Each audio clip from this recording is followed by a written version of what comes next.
As she stood in front of the old, mysterious clock tower, Emily couldn't help but feel a sense of excitement and trepidation. She had always been fascinated by history, particularly the medieval period, and now she was about to embark on the adventure of a lifetime. The clock tower, rumored to have mystical powers, seemed to be beckoning her towards it. With a deep breath, Emily reached out and touched the clock's face.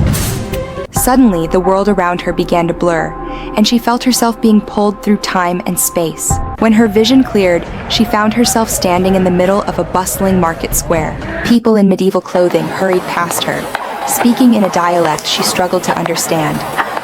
Emily's eyes widened as she took in the sights and sounds of a bygone era. She wore her favorite jeans and a bright yellow t-shirt, which seemed to attract curious glances from the locals.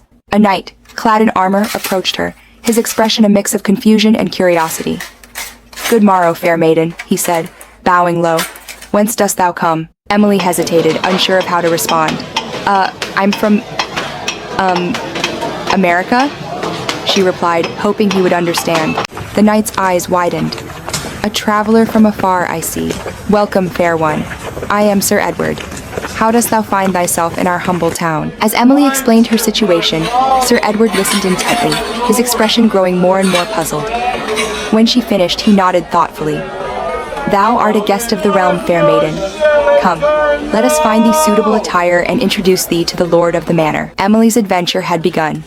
She spent the next few days learning about medieval customs, trying on elaborate dresses, and even participating in a jousting tournament. Sir Edward became her guide and friend, teaching her the ways of the medieval world. However, as the days passed, Emily realized she missed her own time. She longed to return home, to see her family and friends, and to enjoy the comforts of modern life.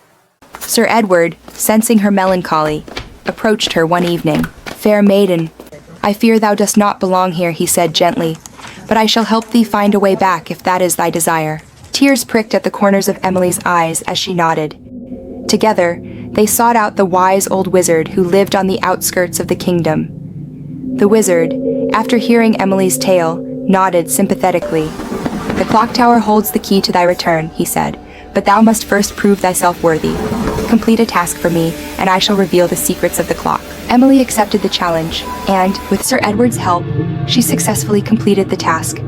The wizard smiled, impressed. "Well done, fair maiden. Now, return to the clock tower, and thou shalt find thy way back home." With a mix of sadness and gratitude, Emily bid farewell to Sir Edward and the medieval world. She touched the clock's face once more, feeling the familiar sensation of being pulled through time.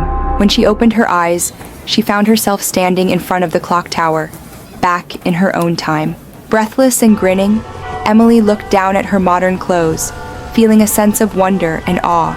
She knew that her adventure in the medieval world would stay with her forever, a reminder of the magic that lay just beyond the edge of everyday life.